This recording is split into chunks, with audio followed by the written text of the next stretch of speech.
final dos anos 1940, o empate entre a democracia e o comunismo, que por um lado dá origem à OTAN, também provoca a Guerra da Coreia.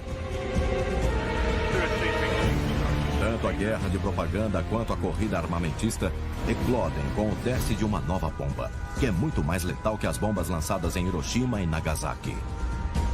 As ondas formadas pela primeira bomba de hidrogênio do mundo vão em direção aos espectadores. Fascinados, eles assistem a algo nunca visto antes. A década assiste a Guerra Fria chegar ao céu. Quando a Rússia entra clandestinamente na Guerra da Coreia, até mesmo com a queda de um grande ícone soviético. Nos Estados Unidos, a paranoia está no ar conforme o intrigante mundo da espionagem chega ao auge. E as pessoas se esquecerão disso, desse tipo de paranoia, porque é um mundo diferente. É uma mentalidade completamente diferente. A cada dia, o mundo adentra ainda mais no caos, ficando cada vez mais próximo de uma terceira guerra mundial. E a paranoia tem potencial para gerar uma destruição mútua assegurada. No Mad Award, versão brasileira Centauro. No verão de 1949, os Estados Unidos da América são o único país no mundo que possui a bomba atômica. Uma arma que é capaz de vaporizar 70 milhões de vidas na hora.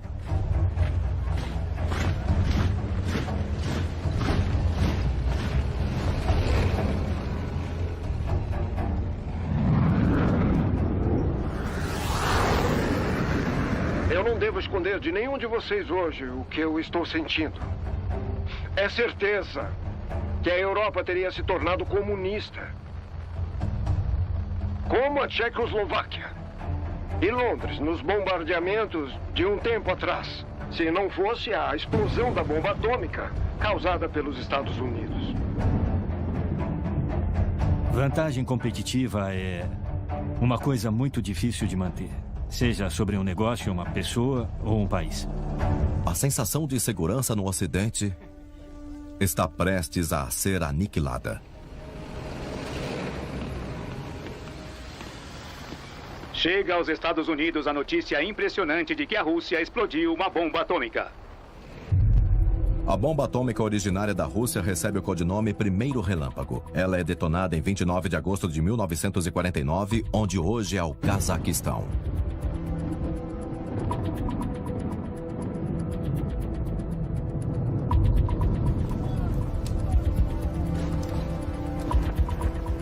Você pode ver que o senso de humanidade corre o risco de ser aniquilado. O Stalin sabia disso.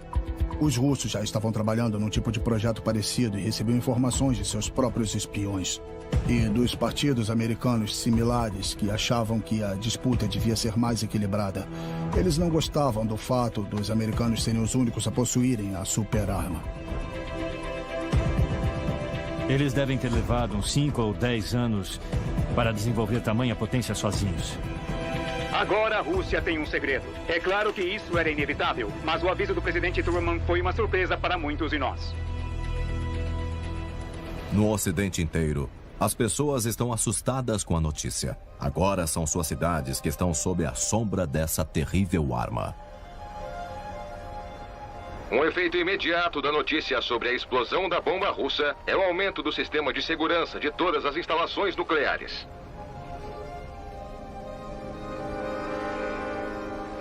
Os guardas terrestres se mantêm em forma, treinando constantemente sua pontaria e também receberam ordens de matar qualquer suspeito.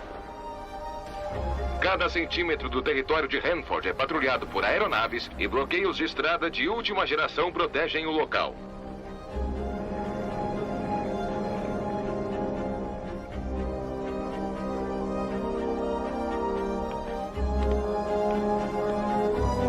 Agora que os soviéticos possuem a bomba, a Guerra Fria fica ainda mais séria.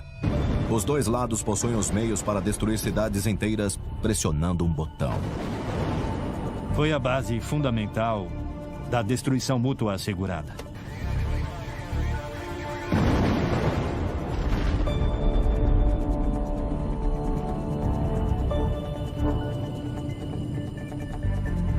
A União Soviética e seus aliados destruíram o caráter democrático independente de várias nações inteiras na Europa Ocidental e Central.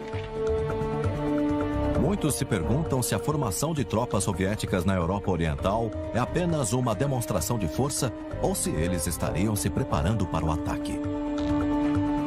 É esse o curso das ações cruéis e o desejo claro de estendê-lo a 3 nações europeias restantes que trouxe à tona a situação crítica atual da Europa. Os países da Europa Ocidental são muito pequenos para se defenderem sozinhos em um ataque. É feito um pacto para que as Forças Armadas Americanas protejam a Europa Ocidental. Representantes das nações da Europa se reuniram com o Sr. Acheson, o secretário de Estado dos Estados Unidos, para discutir aspectos militares do Tratado do Atlântico do Norte em Washington. A OTAN foi vital. Ela tinha vários artigos, e o 4º artigo determinava que, se uma nação da OTAN fosse atacada, imediatamente seria declarada uma guerra contra a OTAN inteira. E todos os países da OTAN iriam defender aquele país. E deter o agressor. 12 nações assinaram a OTAN, a Organização do Tratado do Atlântico do Norte. Em Washington, a cerimônia de assinatura do Tratado do Atlântico do Norte foi inaugurada pelo secretário de Estado Jim Acheson. Eu recebo cordialmente no nosso país e na nossa capital os seguintes ministros que estão reunidos aqui para assinar o Tratado do Atlântico Norte. Nossos povos não querem uma guerra e não glorificam a guerra. Mas eles não vão fugir dela se formos ameaçados. A aliança da OTAN une todas as forças armadas da Europa Ocidental. A União Soviética vê esse ato como uma ameaça, uma preparação para a guerra. Algumas pessoas afirmam que esse tratado é um ato agressivo da parte das nações que ficam no Atlântico do Norte. Isso está absolutamente incorreto. Para nós, a guerra não é inevitável. Apesar da declaração, tropas e armamentos americanos são enviadas à Europa. Nós tivemos que atuar no território deles, então houve uma cooperação maior. E, no geral, era uma boa contramedida à superioridade das armas e do povo que estava no Pacto de Varsóvia. A União Soviética e as forças do Pacto de Varsóvia não estavam contentes com a OTAN. Eles preferiam que a OTAN não fosse tão forte ou tão unida. Agora, o Reino Unido, a França e seus aliados têm acesso à tecnologia militar americana mais recente. Esse é um filme de 16 milímetros da demonstração de um assento ejetor da Força Aérea Americana. O avião a jato atinge altas velocidades que impossibilitam um salto de paraquedas. Os americanos a chamam de Tarzan, a bomba dos olhos de touro. Apesar de à primeira vista ser igual a qualquer outra bomba, você logo vai perceber que ela é diferente quando o B-29 Super Fortress usá-la na prática de tiro. A bomba, na verdade, é um míssil guiado por rádio. Observe como ele se inclina para a direita conforme desce em resposta ao controle remoto. Será que ele atingirá o alvo? Sim, não há dúvida nenhuma quanto a isso. Ele vai direto ao centro.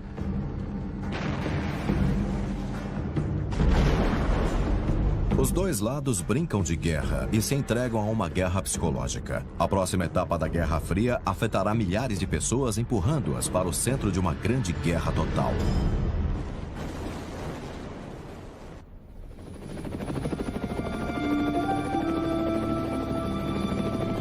Em junho de 1950, quase 5 anos após o bombardeamento em Hiroshima e Nagasaki, bombas atômicas são novamente transportadas para outro lado do Pacífico, prontas para serem usadas. O motivo? Uma nação dividida. O norte comunista e o sul capitalista da Coreia. A Coreia do Sul era, sem dúvida, uma ditadura e havia muitas pessoas definhando em prisões políticas. Os dois lados queriam uma Coreia unida, mas eles queriam de acordo com seus termos. Havia várias ameaças militares dos dois lados, então o norte fazia ameaças de invasão e o sul também ameaçava entrar em Pyongyang e assim por diante. A população da Coreia do Sul, de repente, acordou em um mundo repleto de estrondos e chamas. Os comunistas realizaram um pequeno ataque repentino através do Paralelo 38 e finalmente iniciaram uma guerra de conquista não declarada. O norte é aliado da União Soviética. O sul, favorável aos americanos, é pego de surpresa. Aqui vemos soldados do exército da Coreia do Sul a caminho do fronte. Desesperadamente equipados contra os comunistas do norte e apoiados pela Rússia, eles deram o seu melhor para impedir o avanço do inimigo. Liderada por tanques, as forças comunistas avançaram rapidamente. Em apenas 2 dias, eles já estavam atacando a capital. A Guerra da Coreia fez, na verdade, a Guerra Fria esquentar um pouco. Seul é rapidamente dominada pelos norte-coreanos.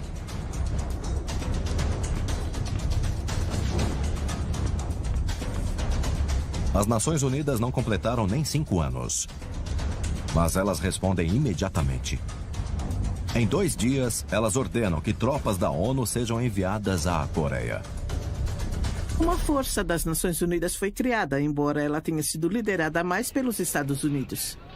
O envolvimento da ONU foi crucial, porque isso nos deu legitimidade. As pessoas do mundo livre, que representam as Nações Unidas, deram sua resposta e os Estados Unidos, em uma decisão imediata, já entraram em ação.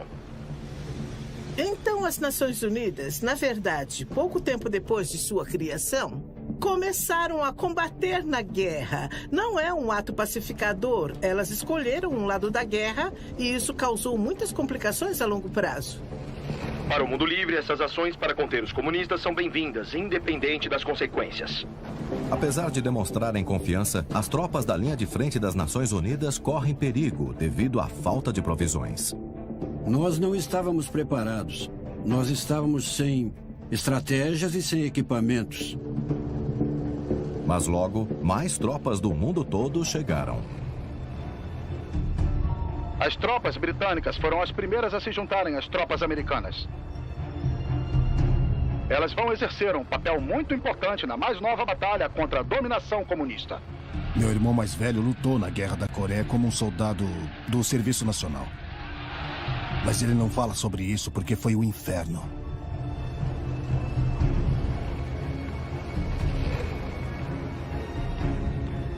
O apoio da União Soviética à Coreia do Norte rapidamente se torna óbvio. Este é o piloto norte-coreano que voou um avião militar MiG-15 feito pelos russos para derrotar as Nações Unidas. Eles também têm este carro blindado feito pelos russos, munido de um canhão de 76 milímetros. Aquelas marcas claramente demonstram sua origem soviética. Esta não é apenas uma guerra coreana. É uma guerra por procuração. Um conflito entre a União Soviética e o Ocidente, que ocorre em solo coreano. Eu gostaria de perguntar de quem são as tropas que estão atacando dentro do país de outro povo. Quem tem influência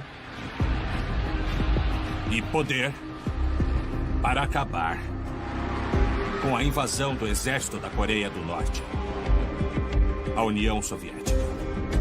Independente de ser uma guerra por procuração, é tanto uma terrível guerra civil quanto um conflito global. Soldados de 16 países membros das Nações Unidas, desde o Reino Unido e o Canadá até a Turquia, a Tailândia e as Filipinas, se juntaram à luta. Estima-se que 1.200.000 combatentes morreram e muitos outros ficaram gravemente feridos. Eu vi 3 tanques. Eles atiraram com uma metralhadora até acabarem com meu antebraço esquerdo. Eu caí no chão e tentei fugir me arrastando quando eu vi um deles sair do tanque e vir na minha direção. Ele atirou 3 vezes no meu peito e um desses tiros conseguiu me atingir. Em seguida, ocorre uma reviravolta no conflito.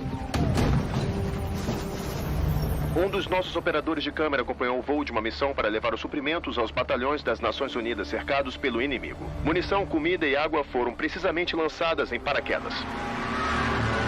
À medida que as tropas das Nações Unidas avançam, os relatórios das notícias ocidentais demonstram confiança. As primeiras imagens da reocupação de Seul pelos sul-coreanos mostram os fuzileiros da República realizando operações de rua. Seguindo o brilhante trabalho da Guarda Avançada da Marinha Americana, essas tropas procuraram, interrogaram e expulsaram invasores norte-coreanos que permaneceram na cidade. Retomar Seul não foi nada fácil, e era impossível evitar a morte de vários civis durante o processo. Estima-se que mais de 20 mil foram mortos. E agora, com a autorização das Nações Unidas, as tropas cruzarão o paralelo 38 para acabar com a história de agressão da Coreia do Norte.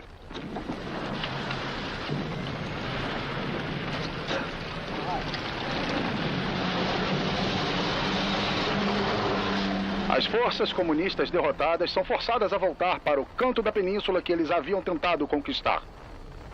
As tropas das Nações Unidas avançam o mais rápido permitido pelo terreno excruciante. As tropas da ONU percorrem quase toda a Coreia do Norte, até chegarem à fronteira com a China, o rio Yalu. A vila de Haesongjin está localizada às margens do Yalu, em frente à Manchúria. Aqui, soldados da 7ª Divisão ergueram postos. A situação realmente mudou de repente. Tudo graças aos soldados americanos e seus oficiais que conseguiram rapidamente tamanha vitória.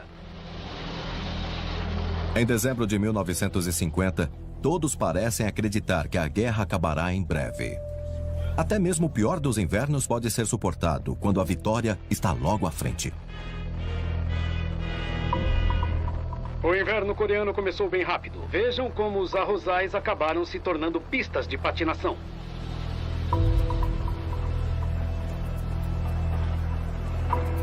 Mas uma ameaça a esses soldados, à Coreia e a todos os outros está prestes a chegar.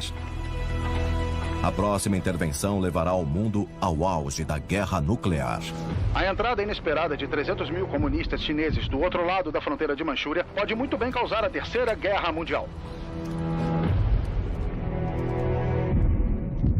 O problema foi que, quando as forças americanas e da ONU entraram no norte, elas avançaram até a fronteira com a China, que estava relutante em se envolver. Isso faz sentido porque eles já tinham terminado sua própria guerra civil destrutiva. Mas assim que eles sentiram que sua soberania podia estar ameaçada, eles invadiram.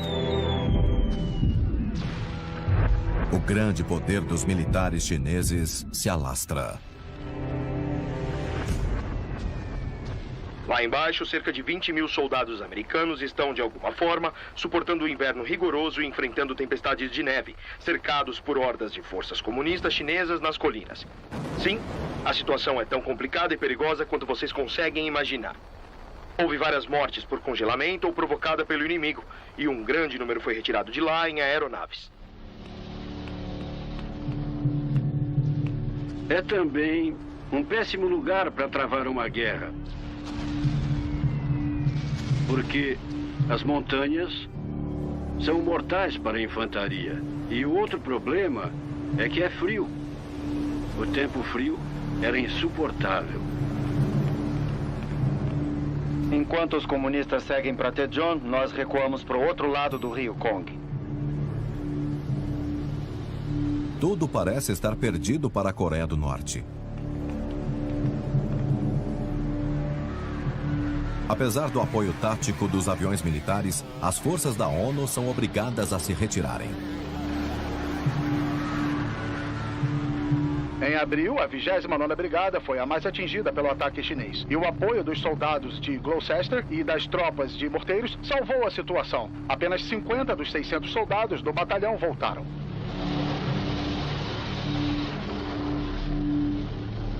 A Guerra da Coreia se torna um banho de sangue.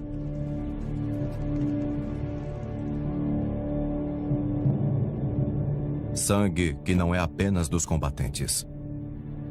Para centenas de milhares de civis que tentaram desesperadamente fugir do avanço comunista, a jornada para o sul foi um pesadelo devido ao frio, ao cansaço e à confusão. Crianças que não tinham envolvimento algum com a guerra sofreram as duras consequências como todo mundo. Coisas terríveis foram feitas pelos dois lados, com certeza todos reconhecem isso. Houve vários massacres dos dois lados da fronteira. Isso é particularmente parte do problema de se ter uma guerra, que é tanto guerra civil quanto uma guerra internacional. E foi quase uma terceira guerra mundial. Então os civis tiveram que aguentar o sofrimento. Apesar de todas as dificuldades, mais de 1.000 órfãos coreanos foram retirados em aeronaves. Como o capelão da 5ª Força Aérea explicou, nós não podíamos deixar aquelas crianças lá para morrer. Um dos aspectos tristes de se ter civis no meio de um conflito ou de uma batalha é que eles não têm ninguém. Enquanto os homens e as mulheres em uniformes têm à sua disposição ambulâncias, hospitais, medicamentos, sistemas de evacuação que levam todos eles de volta aos seus países. Nada disso é disponibilizado para os civis.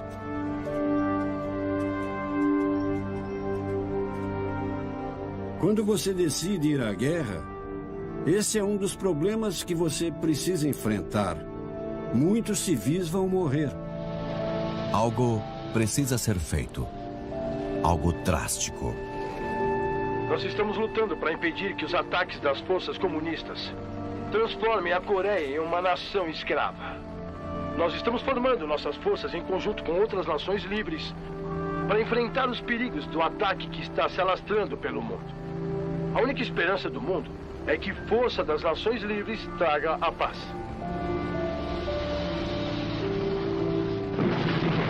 Ao final de 1950, os Estados Unidos têm mais de 350 bombas atômicas.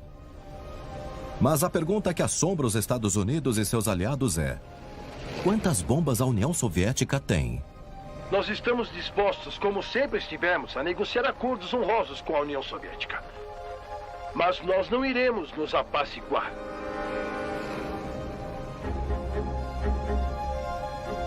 Em dezembro de 1950, enquanto a maioria das pessoas do Ocidente comemora o Natal, o presidente Truman vive um grande dilema. Eles deveriam evitar o uso da terrível energia das bombas nucleares novamente? Ou a necessidade de uma tática militar vinha em primeiro lugar? O presidente declarou que está considerando usar bomba atômica para interromper a investida comunista incitada pela Rússia. Quando a situação fica muito feia, as bombas nucleares são levadas em consideração. Era um problema coreografado que estava possivelmente saindo do controle. Truman toma a decisão de posicionar a arma suprema e deixá-la a postos. Bombas atômicas são secretamente transportadas para as bases dos Estados Unidos no Pacífico Ocidental. Os Estados Unidos se preparam para lançá-las em cidades e em bases militares da China. Nós já estamos a caminho. Certamente havia pessoas dentro da União Soviética fortemente favoráveis ao uso de bombas atômicas. Obviamente, em situações de guerra como essa, sempre há o risco. Se as Nações Unidas cederem as forças da ofensiva, nenhuma nação permanecerá em segurança. Se a ofensiva conquistar a Coreia, nós podemos esperar que isso se espalhe pela Ásia, Europa e por todo o hemisfério. Não é exagero dizer que esse problema é o pior de todos e assola o mundo agora. O povo teme que os ataques nucleares na Coreia possam causar uma retaliação soviética na Europa. Truman adiou o ataque.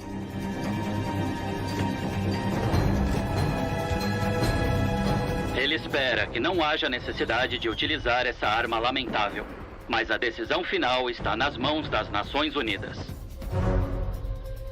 Mais uma vez, a civilização, até onde sabemos, será poupada de uma aniquilação nuclear. E essa não será a única vez. A comunidade internacional, ainda em estado de alerta, se esforça para descobrir como os soviéticos adquiriram a bomba atômica.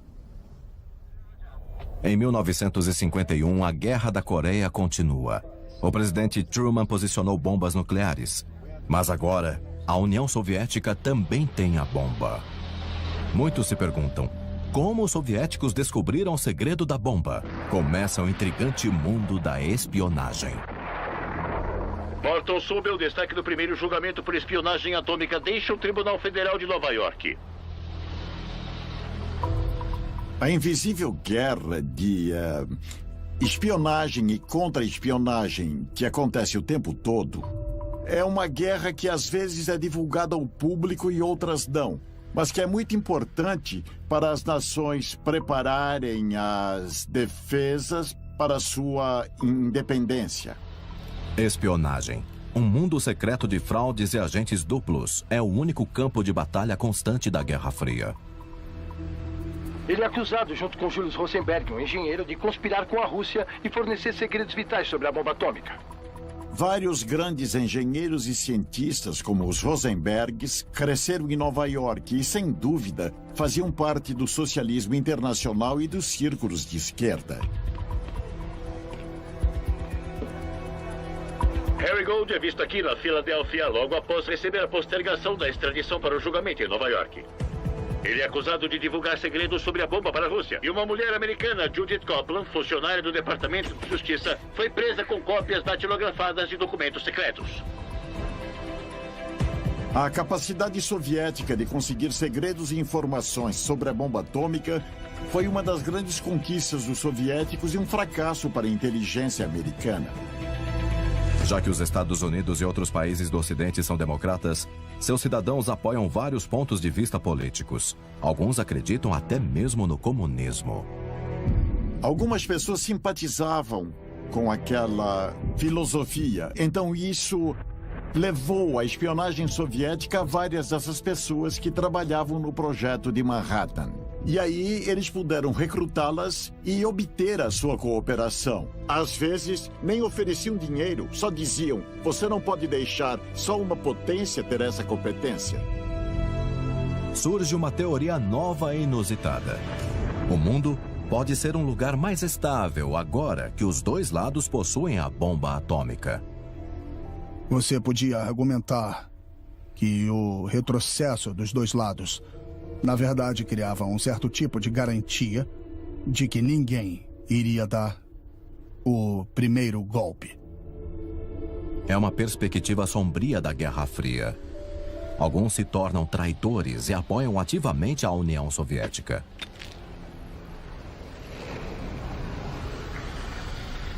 Uma obrigação de todo comunista, um dever de qualquer comunista era contribuir com a Revolução Mundial e tornar o mundo todo um mundo socialista. Os russos se concentravam nas bases fundamentais das técnicas de espionagem, como armadilhas sexuais, mulheres, dinheiro, drogas, etc. Logo depois, uma traição ocorre no Reino Unido. Em 1951, o mundo inteiro foi surpreendido ao ficar sabendo do desaparecimento de 2 diplomatas. Os diplomatas são Guy Burgess e Donald Maclean, 2 integrantes do grupo de espiões Cambridge 5, que se tornaria famoso. Burgess e Maclean conspiravam com... ninguém sabe com quem. Eles com certeza não iam ter uma vida muito agradável se tivessem ficado no Ocidente. Então, confirmaram que eles foram para a Rússia. Eles eram um grupo de espiões e, na verdade, só conhecemos 4. O 5º apenas suspeitava-se que deveria ser britânico. Sabiam dos últimos segredos sobre competência nuclear durante a Segunda Guerra Mundial. E um pouco depois disso. E eles revelaram os segredos para os russos. E isso foi desvantajoso. As ações de Kim Philby, Anthony Blunt e de um 5º homem misterioso aumentaram o senso de paranoia dos governos ocidentais. Qualquer comunista é tido como suspeito. Comitês de investigação e processos judiciais nos Estados Unidos, comandados pelo senador Joseph McCarthy, saem completamente do controle. É claro que, em relação à guerra, estamos contra a metade comunista do mundo. A guerra não foi iniciada por nós. Só dá para acabarmos com ela por meio da vitória final. Bom, existem 2 ou 3 tipos de espiões. Aqueles que têm um disfarce oficial. Eles têm um passaporte diplomático e aí são geralmente pagos e declarados personas não grata. E isso quer dizer que eles têm 48 horas para voltar para a Rússia ou voltar para cá. Se eles são agentes que se infiltraram mais além, sem um disfarce oficial e são pegos, aí eles podem ser presos por 25, 30 ou 40 anos. As audiências do comitê se tornam uma caça às bruxas. Qualquer americano suspeito de ter relações com os comunistas pode ser acusado de traição. Edward J. Fitzgerald. Eu me recuso a responder essa pergunta pelo fato de qualquer resposta que eu der pode acabar me incriminando. Centenas de americanos são presos. Milhares perdem seus trabalhos. O senhor acha que pode ser culpado de algum ato contra a nação americana?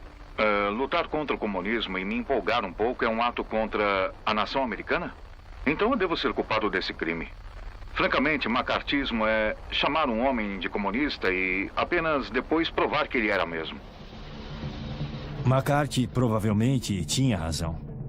Mas as coisas meio que saíram do controle e ele se tornou seu pior inimigo. O macartismo aumenta a perseguição contra qualquer um simpatizante aos comunistas. Mas julgamentos como esses acontecem nos Estados Unidos desde a Segunda Guerra Mundial e são conduzidos pelo diretor do FBI, John Edgar Hoover. O comunismo, na verdade, não é um partido político. É um estilo de vida maligno e cruel.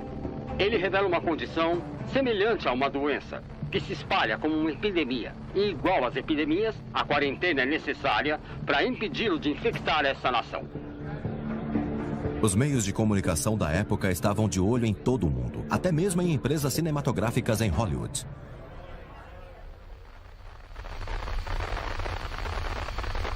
Ao investigar supostos comunistas em Hollywood, o Comitê de Atividades Anti-Americanas em Washington ouviu o testemunho de várias personalidades cinematográficas. O senhor já foi membro de algum partido comunista? Vou formular minha pergunta do único jeito que qualquer cidadão americano pode formular sua resposta a uma pergunta que invade completamente seus direitos. Então o senhor nega. O senhor se recusa a responder a pergunta. Isso é correto? Eu já lhe disse que todas as minhas crenças, meus posicionamentos estão de acordo com a Declaração de Direitos e não são crimes. Retire esse homem do comitê.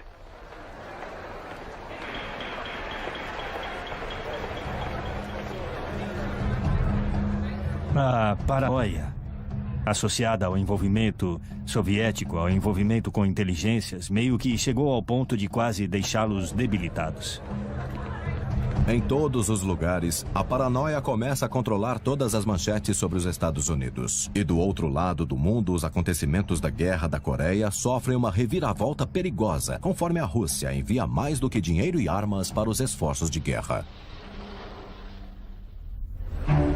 A Guerra da Coreia é o primeiro grande acontecimento militar da Guerra Fria, na qual o Norte recebe assistência da China e da União Soviética, e o Sul é protegido pelos Estados Unidos. E em janeiro de 1951, os chineses comunistas querem obrigar as forças das Nações Unidas a se retirarem. Mas, de repente, os chineses param de avançar na Coreia. Eles ficaram sem suprimentos. A União Soviética devia estar fornecendo arma a eles, mas os chineses aparentemente estavam bem descontentes com os suprimentos que chegavam da União Soviética. Há boatos de que as pessoas na China, os voluntários, dividiam armas entre eles ou tinham armas antigas que não funcionavam direito. Truman suspende os ataques. E os espectadores do conflito respiram aliviados.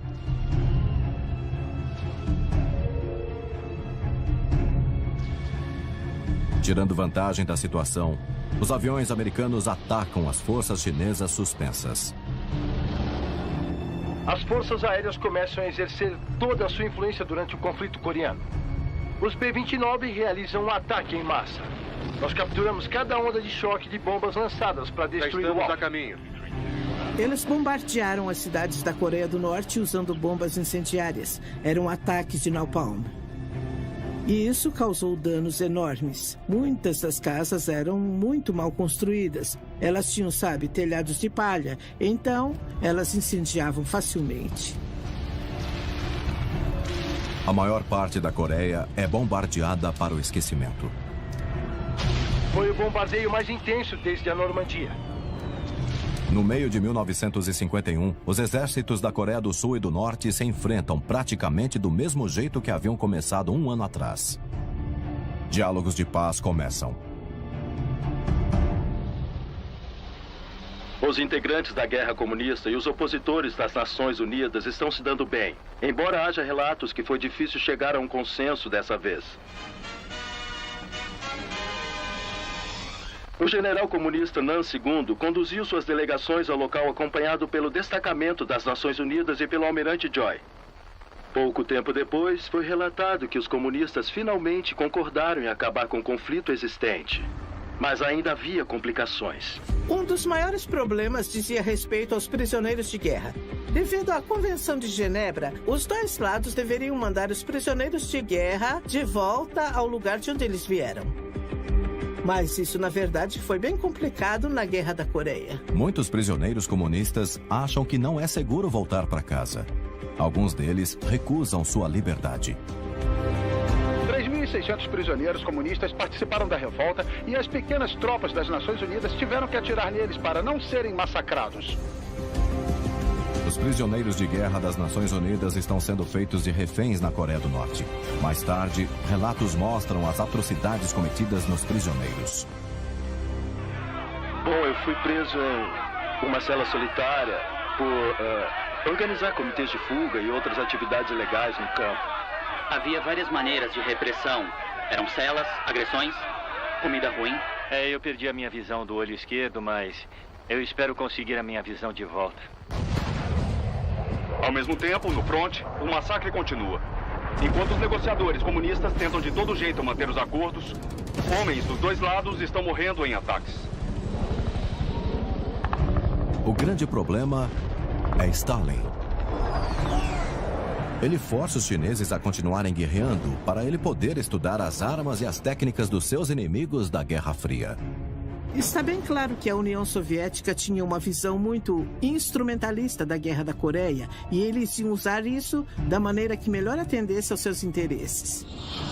Agora temos um duelo de gigantes, um avião naval americano e um MiG-15 russo. Essas são as primeiras imagens do avião de caça soviético com asas em flecha, e é a primeira vez que um avião de guerra-jato é exibido pelas telas. Na época, era um segredo bem escondido o fato de muitos pilotos desses aviões não serem norte-coreanos e nem mesmo chineses. Eles são russos.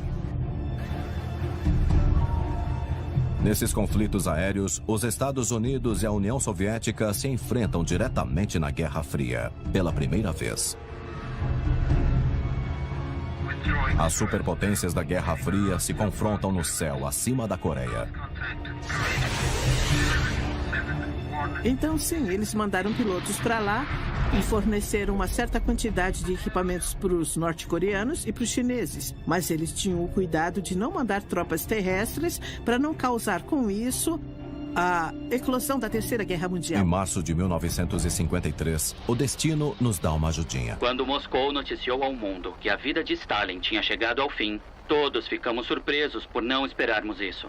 Agora, Moscou está de luto pelo homem de origens humildes que governou do esplendoroso Kremlin e exerceu influência não apenas na União Soviética, mas também em países partidários. A morte do homem que estava há tanto tempo propagando o comunismo pelo mundo todo deve causar diversas consequências. Os motivos para acreditar em uma mudança favorável na política soviética são pequenos, mas não faz mal ter esperança. O sucessor de Stalin é Georgy Malenkov, um homem que não é conhecido pela sua boa índole. Ainda assim, contrariando a todas as expectativas, Malenkov acaba com o impasse. Devido à grande resistência por parte da Coreia do Sul, ele convence a China e a Coreia do Norte a acabarem com a guerra. Em julho de 1953, eles assinam um armistício. O governo da Coreia do Sul era contra até assinar um armistício no final da guerra. O armistício foi assinado pelos Estados Unidos e não pelo governo da Coreia do Sul. Esse é um dos maiores obstáculos para resolver os problemas da Península Coreana hoje. Seguindo o acordo de trégua, As forças opositoras estão se afastando umas das outras. Foi delimitado um espaço entre elas para formar a zona desmilitarizada. As pessoas estavam ansiosas, porém pouco felizes. Nós paramos os ataques. Isso foi muito significativo para os soldados e suas famílias. E vai permitir que a Coreia se cure de algumas de suas graves feridas. Eu sou grato por tudo isso.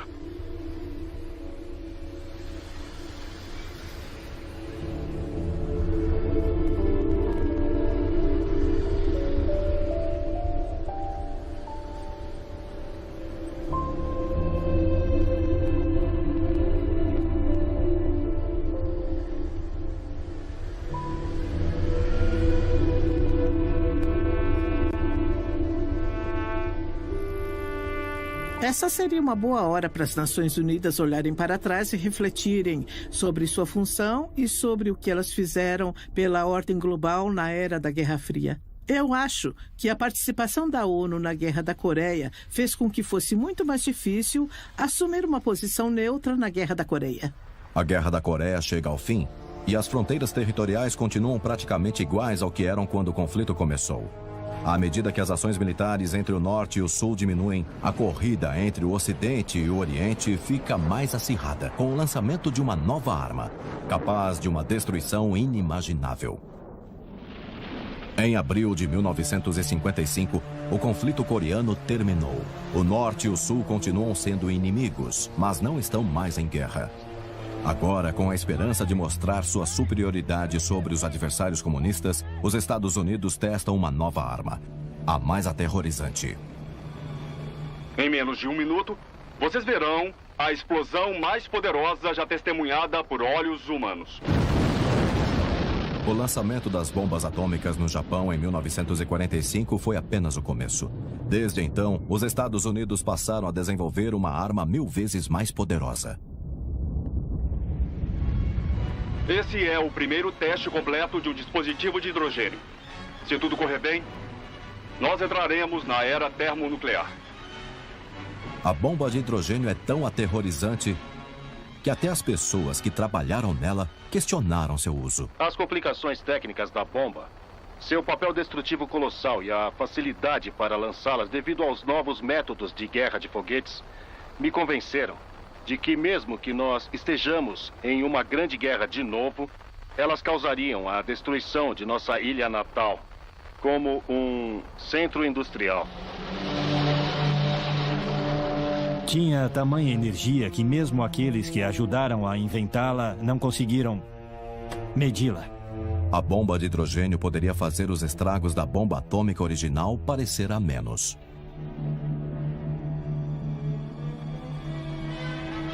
O Pacífico é o lugar escolhido pelos Estados Unidos para testar a bomba de hidrogênio. Aqui entre o vasto oceano, longe da habitação humana. O cenário é o atol de Eneotok, uma cadeira remota de atóis de corais que está prestes a receber o impacto monstruoso de uma detonação colossal. Eles se posicionaram no centro do atol e ao redor da cobertura que abrigava a bomba de hidrogênio. Instalaram vários tipos de dispositivos de medida.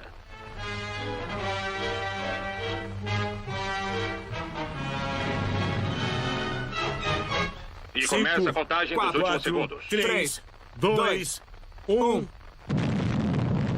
As ondas formadas pela primeira bomba de hidrogênio do mundo vão em direção aos espectadores. Fascinados, eles assistem a algo nunca visto antes.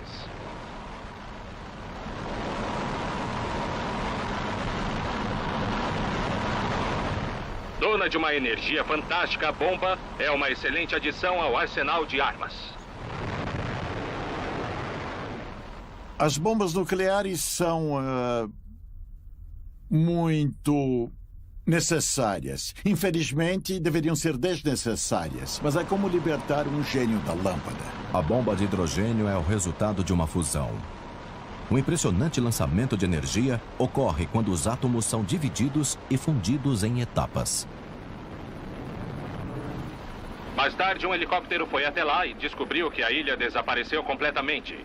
Só havia água e uma cratera profunda. As outras ilhas do atol foram danificadas e queimadas. Tudo nelas foi destruído ou derretido pela explosão. Com a bomba de hidrogênio, os Estados Unidos conseguem ser novamente a única superpotência do mundo. Um soldado sabe, assim como uma nação deve saber, que a integridade, protegida pela força, é o único caminho garantido para a paz. Os Estados Unidos estão prestes a lançar a primeira bomba de hidrogênio aérea em Bikini. Luzes de radar marcam o alvo enquanto um bombardeiro a 14 quilômetros de altitude se posiciona para lançar a cerca de 15 mil metros. As primeiras imagens divulgadas foram captadas a 80 quilômetros de distância.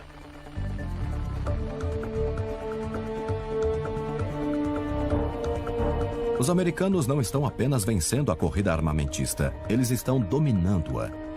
Agora eles têm o poder de tirar a União Soviética do mapa instantaneamente. Os 14 países da OTAN estão mais uma vez protegidos pelo escudo nuclear americano. Se me permitirem dizer isso, membros do Congresso, tenham muito cuidado acima de tudo. Portanto, não lancem as bombas atômicas enquanto estiverem certos, mais do que certos, que outros meios de preservar a paz estão ao seu alcance.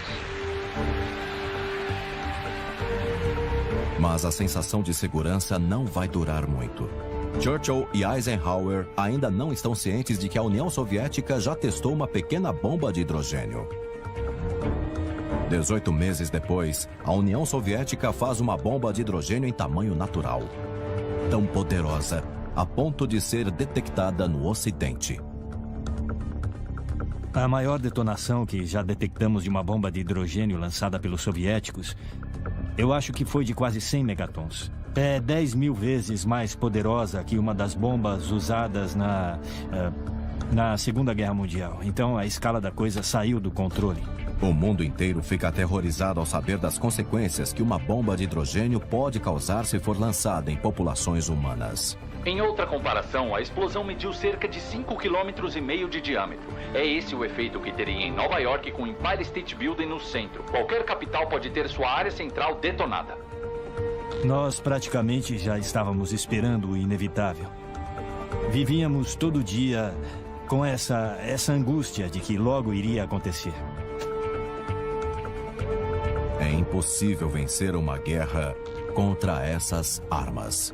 Um escultor italiano que faz caricaturas em máscaras sonhou com um final feliz para essa história toda. O Sr. Eisenhower e o Sr. Malenkov, pelos seus olhos, construíram a próxima grande arma, a bomba de hidrogênio. A guerra eliminará a maioria das vidas do planeta. Em 1955, a guerra nuclear entre o Oriente e o Ocidente está tão intensa que pode acabar resultando na destruição mútua assegurada.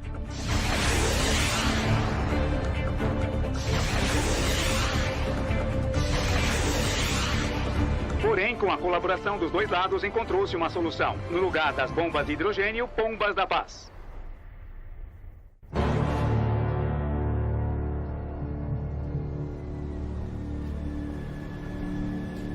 Em fevereiro de 1960, uma grande operação de espionagem é descoberta. Um avião de espião sobrevoa o espaço aéreo da União Soviética a uma baixa altitude. Os soviéticos atacam o avião e ele cai perto de Ekaterimburgo. Em uma exibição em Moscou estão os supostos destroços de um avião espião U-2, que a Rússia diz ter derrubado com um foguete. Há ainda fotografias de injeções letais e outros equipamentos que foram achados com o piloto.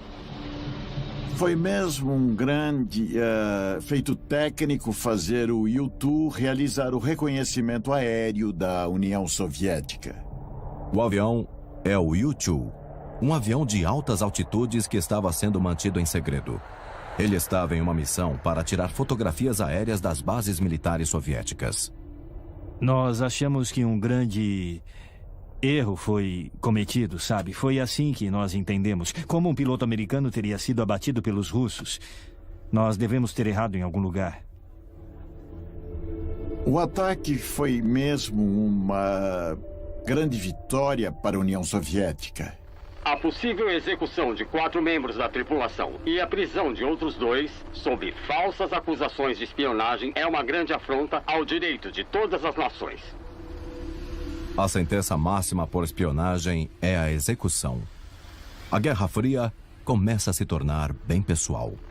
Estamos no Salão das Colunas, em Moscou, já visto antes em muitos outros julgamentos russos. E dessa vez, Francis Gary Powers, piloto do avião espião americano U-2, derrubado pela Rússia, enfrenta os juízes com compostura. Ele manteve a dignidade durante o julgamento, apesar de sua vida estar possivelmente em jogo. Ser condenado à morte por espionagem devido às circunstâncias, eu acho que era possível. Eu acho que os soviéticos estavam tentando passar uma mensagem. Podemos ver o Capitão Power nessas gravações feitas há algum tempo. A esposa e os pais de Gary assistiram a maior parte do julgamento, o que foi terrível para eles. O julgamento aberto ao público é aplicado para humilhar os Estados Unidos. A verdade é uma só. Quando uma nação precisa de atividade inteligente, não há tempo para a vigilância ser negligenciada. Foi devido ao desempenho de um desses programas de inteligência que os incidentes com os U-2, acompanhado por todos, ocorreram. A pena foi de 10 anos. Então, francamente, foi bem triste para os Estados Unidos terem um de seus pilotos sendo prejudicado de tal maneira. Também foi triste para o povo. E você consegue sentir isso, como é ser envergonhado politicamente desse jeito.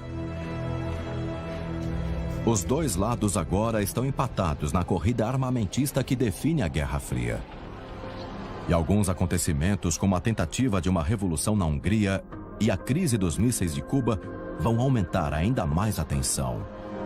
Esta é a era da destruição mútua assegurada do Mad World.